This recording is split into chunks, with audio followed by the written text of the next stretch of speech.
Appreciate to have the dialogue here. One question that I do really want to focus in on, like at the end of the day, everything is about the economy, right? And if we really take a look at all these social issues that have been stemming, over the last few years, I believe that the main problem of these problems is with the education system, and again with the healthcare system, how they've kind of been subverted over like generations, right? To be able to push this, and these are the systems that the government is ultimately controlling, and then you have like your fiscal policies where the government is running these massive deficits, and then Christian Freeland did a video yesterday that they are blaming COVID and Putin for our economic woes. But the way I look at it, it wasn't Putin or COVID that shut down the country. It was the government. It was the Bank of Canada that really funded all of this, and then they're funding everything that we're seeing now.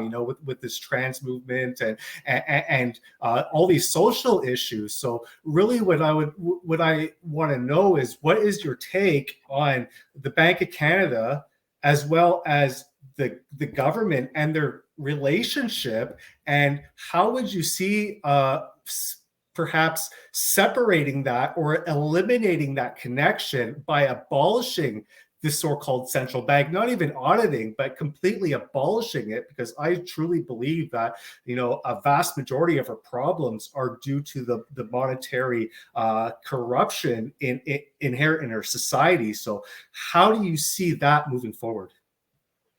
Yeah, so I will start with the deficit, and you're right by saying that because of the government during COVID-19 and the official opposition, the conservative, they said during COVID-19 that virus is deadly for the majority of the Canadians and we must shut down the economy, you must stay at home, but we will give you money, we'll create new government programs and will help you. So I was the only one to say the economy must be reopened, every business is essential, and we must protect the most vulnerable, and that virus is not deadly for the majority of the population, only for older people with comorbidities. So that being said, Trudeau, with the opposition, with the Conservative Party, they voted that deficit and they voted for these programs at that time. So they created that huge deficit. And we didn't have the money for that. So what happened? It's the Bank of Canada printed all that money out of thin air to buy our Canadian bonds. And as you know, when you have more money in circulation and fewer goods and services, you have inflation. And now we are paying right now for these deficits. We are paying because the inflation is there, about around 4 or 5%, and I believe that the inflation will be there for the next couple of years.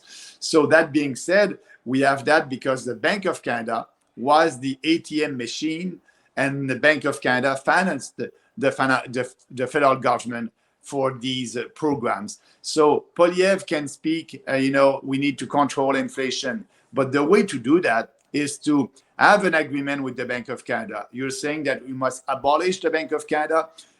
It's not the proposal of our political party. What we're saying, we must say to these bureaucrats in the Bank of Canada, these civil servants and the politician in Ottawa, that the Bank of Canada must have a zero inflation target.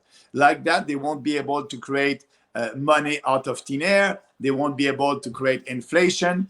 And now, as you know, the Bank of Canada has an inflation target of 2% every year.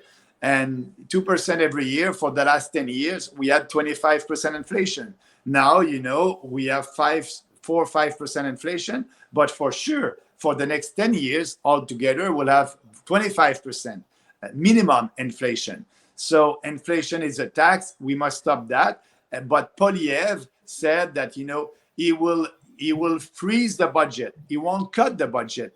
Before COVID and after COVID, if you look at our national budget in Ottawa, the budget grew by $90 billion.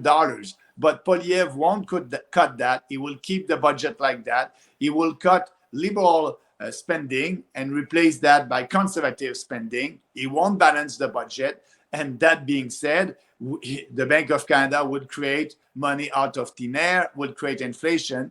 And he said also that he is okay with the 2% inflation target that we are telling the Bank of Canada to have. So, I'm against that. If you want to control inflation, there's two major things that you must do. The first one is to balance your budget. Like that, the Bank of Canada won't have to buy Canadian bonds and print money out of thin air.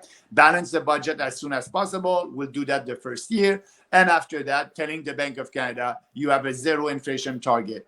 And we may have a discussion about the future of the Bank of Canada, but I believe that if you do these two things, you won't have inflation. But I know that our system is based on a fiat currency. As you may know, I'm for a gold standard. And with a gold standard, you won't need a central bank. But the way to go there will be a little bit longer. We can do that reform right now about the zero inflation target. That's why it's a proposal that we have, and we'll see what will happen. But I believe that the best monetary system will be a system based on the gold standard. I understand that other countries like the BRICS countries, Brazil, Russia, India, South Africa, are looking to create a new currency based on gold. We'll know that. They will have their meeting this summer. So we'll see about that. That will be a competition to the US dollar. And it's very sad that the Bank of Canada didn't have any gold reserve. We are the only Western central banks that doesn't have any gold reserve. And all these other central banks right now, they are buying gold. They are buying gold because they know that we may have a new reserve money or a competition to the US dollar.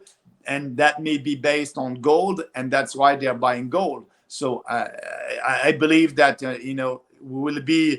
we'll have a big problem in Canada when all that will happen, because of Bank of Canada didn't have any gold reserve. So let's fix with the 0% target. And after that, I hope that the Bank of Canada will start to buy gold for being sure that our dollar will be able to stay strong when all these international development will happen.